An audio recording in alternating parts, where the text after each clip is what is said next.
Le style de boxe de Gennady Golovkin. Yo l'équipe, j'espère que vous allez bien. Aujourd'hui, nouvelle vidéo, on va parler du style de boxe de Gennady Golovkin. Pour le contexte, c'est une vidéo qui va faire suite ou qui va plutôt compléter la vidéo sur le style de boxe soviétique. Suite à cette vidéo, vous avez été nombreux à commenter et à identifier Gennady Golovkin directement à ce style soviétique. Et vous m'avez demandé d'analyser précisément le style de boxe de Gennady Golovkin. Déjà, pour ceux qui ne le connaissent pas, Gennady Golovkin, c'est un boxeur kazakh qui est né le 8 avril 1982 à Karaganda.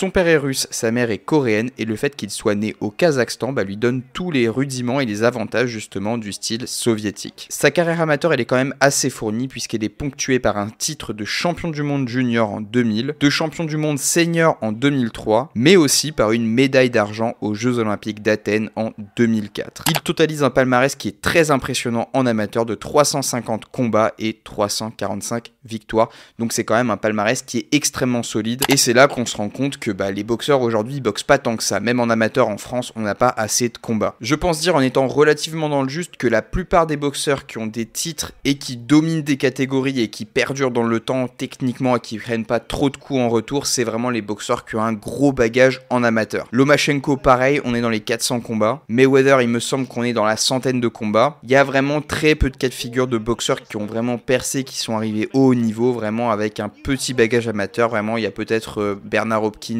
et d'autres, mais honnêtement on voit que ceux qui ont fait leurs armes en amateur ont quand même vraiment une avance qui est considérable. Aujourd'hui son palmarès en professionnel est tout aussi impressionnant. On est sur 45 combats, 42 victoires et 37 de ces victoires par KO, ce qui est quand même un ratio très intéressant, ou plutôt très impressionnant. Maintenant on va vraiment se pencher sur le style précisément de Gennady Golovkin.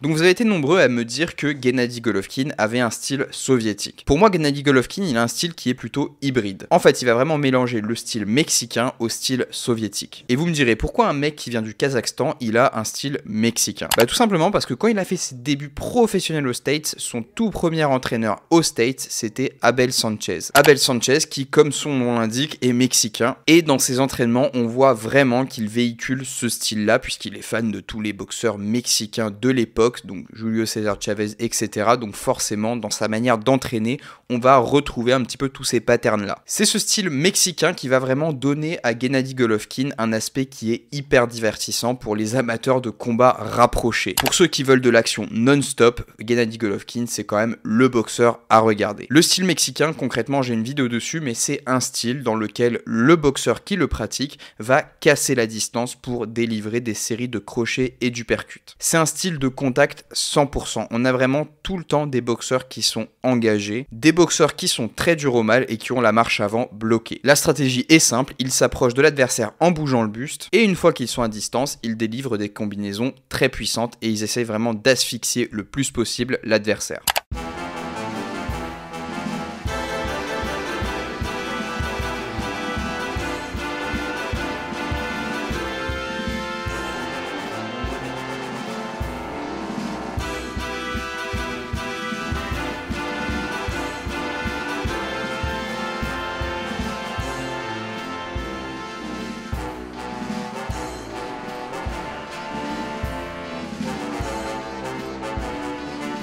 Quand on regarde les combats de Gennady Golovkin, c'est exactement sa manière de procéder. À une nuance près, lui il procède de manière extrêmement chirurgicale et extrêmement précise. Et c'est là en fait qu'il croise le meilleur des deux mondes et qu'il combine parfaitement le style soviétique et le style mexicain. Pour rappel, le style soviétique c'est un petit peu le style du chasseur qui va détruire progressivement l'adversaire. Il va utiliser le in and out pour rentrer et sortir de la distance et casser au fur et à mesure l'adversaire. Golovkin c'est exactement ce qu'il va faire, il va casser aussi l'adversaire. Par contre, il va passer outre le in and out et il va simplement jouer sur des légers retraits du buste pour changer totalement la perception de la distance vis-à-vis de l'adversaire. Le fait de faire un petit retrait du buste fait que l'adversaire n'est déjà plus à distance, donc forcément c'est un petit peu comme le in and out. Sauf qu'en faisant ça, il économise énormément d'énergie. Puisqu'on l'avait dit, le style soviétique vraiment en rentrée et sortie, c'est parfait pour l'amateur, mais pour le professionnel c'est un petit peu plus compliqué parce que c'est trop énergivore. Là Golovkin, il a enlevé toute cette partie qui consomme de l'énergie et il se trouve sur le geste geste le plus économique, donc des légers pas de retrait. On voit bien que c'est suffisant pour mettre une distance entre lui et l'adversaire. Une fois que l'adversaire a raté, il rétablit la distance et il enchaîne. Golovkin va aussi utiliser énormément de frappes au corps pour ralentir progressivement les adversaires et au bout d'un moment, ils n'arrivent plus à tenir le rythme.